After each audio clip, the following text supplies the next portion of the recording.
Things. Hi guys, it's Annabelle from the 3Ms, and here's another one for the Getting Fit playlist. Oh my god, last week was an abysmal attempt at keeping a routine in the gym. I have just been a woman of fury on that gym. At times I do feel like, yes, I've got fitter, but the routine is getting harder and harder. My routine to get to the gym is being attacked. I don't know if it's because I'm not getting enough sleep at night, because I'm a rough sleeper now. Hence, this jacket has now become my blanket to keep me warm. The glamorous, sexy woman I want to be has been taken away from me, and I literally am a hobo. I'm a hobo. I'm a glamorous woman inside of a hobo, trying to fight, trying to get my body back. I tell you what, there's no way I'm creeping up to a size 22. There's no way I'm creeping up to a size 24. I barely can fit in. I can barely fit in this size 18. Let me show you this size 18 shirt that I can fucking barely fit in. Like I said, the physiotherapy was awful. I can barely fit in this size 18 shirt, for God's sake. Yeah, the physio was just awful. And I've come to the realization that I need a hell of a lot of money to pay for a physio to give me a second opinion on pectoral nerve damage. And I need a nutritionist and a dietitian who's going to be direct with me in the answers. And if they don't have the answers, they have to refer me to someone who's more qualified and experienced.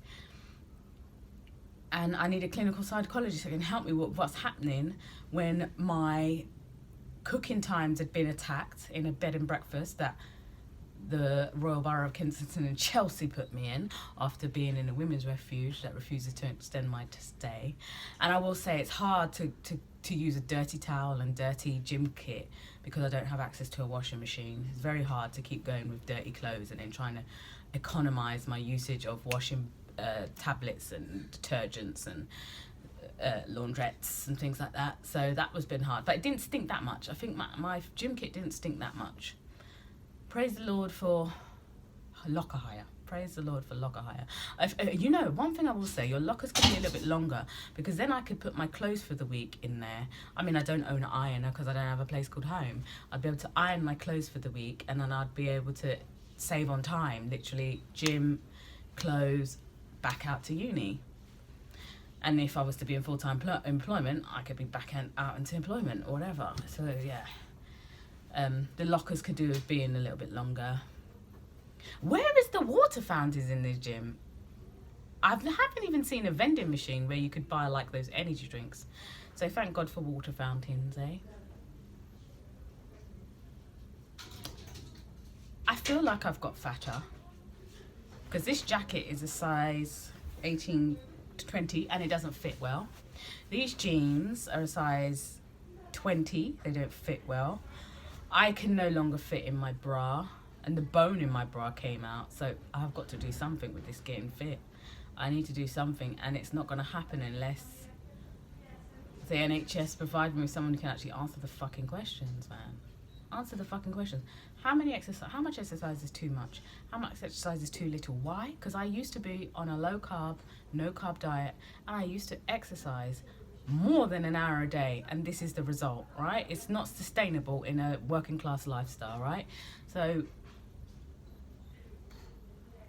how many calories exactly shall I be reducing according to my height, my waist measurement, and the fat cells on my body? If I'm wrong about that calculation and how many calories exactly you should be looking at, if I'm wrong in that, just be direct and say you're wrong. That's not how you work out exactly how many calories. So you've given me like a broad guideline from the government.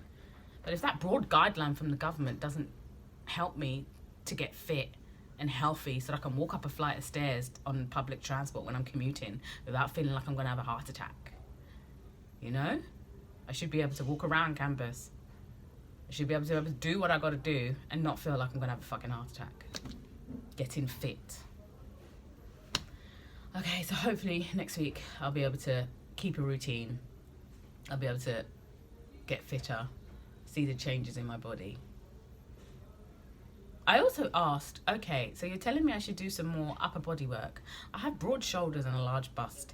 If my shoulders get more muscular and hench and masculine and bigger in muscle mass, and it looks unattractive in clothes, what do I do to get rid of it? he says if I stop, the muscle suggests disappear. In my reality, that doesn't seem to be true. And according to him, he hasn't noticed any pectoral nerve damage, but yet I didn't get to demonstrate a full press up or pull up. I want it assessed properly.